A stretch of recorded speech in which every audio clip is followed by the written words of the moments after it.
आपका बहुत बहुत धन्यवाद। मैं अपनी बात शुरू करूं उससे पहले आग्रह करना चाहता हूं, निवेदन करना चाहता हूं कि सुबह से इस विषय पर चर्चा सुनी जा रही है। सिर्फ एक दूसरे पे दोषारोपण करना ही अगर हमारा उद्देश्य है तो मैं समझता हूं इस सदन का भी समय खराब है कर रहे हैं और मैं कोई स्थायी समाधान की तरफ हम लोग बढ़ नहीं रहे। मैं निवेदन करना चाहता हूं कि पानी पे राजनीति होना, एक दूसरे पे आरोप प्रत्यारोप करना,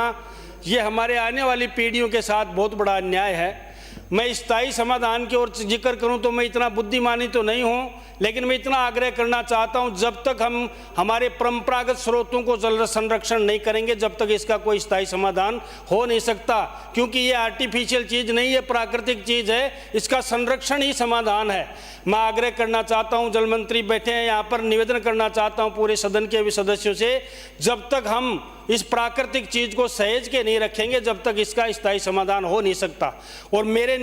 ध्यान से मैं एक बार किसी इस जल पे रिसर्च करने वाले व्यक्ति के साथ बैठा था, उन्होंने यही मुझे बात कही, अगर इस जल को अगर रखना है और आगे तक पीढ़ियों को जीवित रखना है तो दौड़ते हुए जल को चलना सिखाओ, चलते हुए जल को रेंगना सिखाओ और रेंगते हुए जल को रुकना सिखाओगे, जब तक इस धरती का संचय नहीं होगा। इसलिए आग्रह करना चाहता हूँ ऐसे हम स्रोत पैदा करें, छोटे छोटे एनीकट पैदा करें, जो हमारे परंपरागत स्रोत थे उनके पैदा करें, और एक दूसरे पे आरोप प्रत्यारोप से अगर पानी पैदा होता है तो हम अपना समय खराब कर लें और अपनी तालियां बजवा लें और अपना जो वीडियो है वो क्षेत्र में छोड़ के और ये कहें कि बहुत अच्छा बोले नेताजी, आप बहुत अच्छा बोले। अगर इसी चीज़ से समाधान हो सकता है तो मैं निवेदन करना चाहता हूं, किसी भी देश का आकलन होता है तो किसी के भाषणों से नहीं होता है। उस देश की स्थिति कैसी है, परिस्थिति कैसी है, उस देश के हवाई अड्डे कैसे हैं, वहाँ का प्लेटफॉर्म कैसा है, आपका रेलवे फॉर्म कैसा है,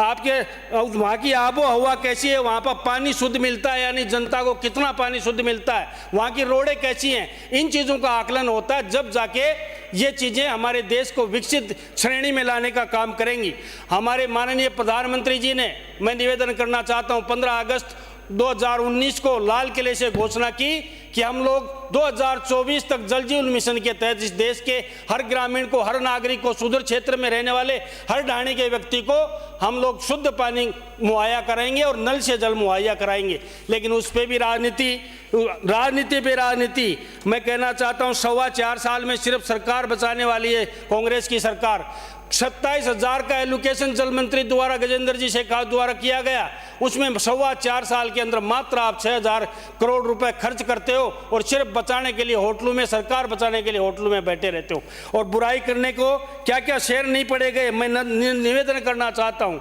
नजर नहीं नज़ारों की बात करते हैं, जमी पर सितारों की बात करते हैं, हाथ जोड़कर बस्तियों को लूटने वाले भरी सभा में सुधारों की बात करते हैं। हमेशा निवेदन यही करना चाहता हूँ कि अपनी जो भी बात है अपने गिरेबान में झांक के देखना चाहिए। मुझे बहुत लंबी चौड़ी बात नहीं कहनी है, मुझे अपने क्षेत्र की भी 1-2 मांगे कहनी है क्योंकि समय भी आप लोगों ने कम कर दिया है। और सिर्फ जल जीवन मिशन को कबाड़ के खाने में डालने का काम इसलिए किया गया कि ये श्रेय नरेंद्र मोदी को ना मिल जाए। इतनी महत्वाकांक्षी योजना का श्रेय केंद्र के प्रधानमंत्री नरेंद्र मोदी को ना मिले, इसीलिए इसको कबाड़ में डाल दिया। और यहाँ तक भी हम प्रत्यक्ष रूप से गवाह हैं और इस बात के हम सबूत भी दे सकते हैं कि इस जल जीवन मिशन के अंदर पुराने पाइप खरीद के कबाड़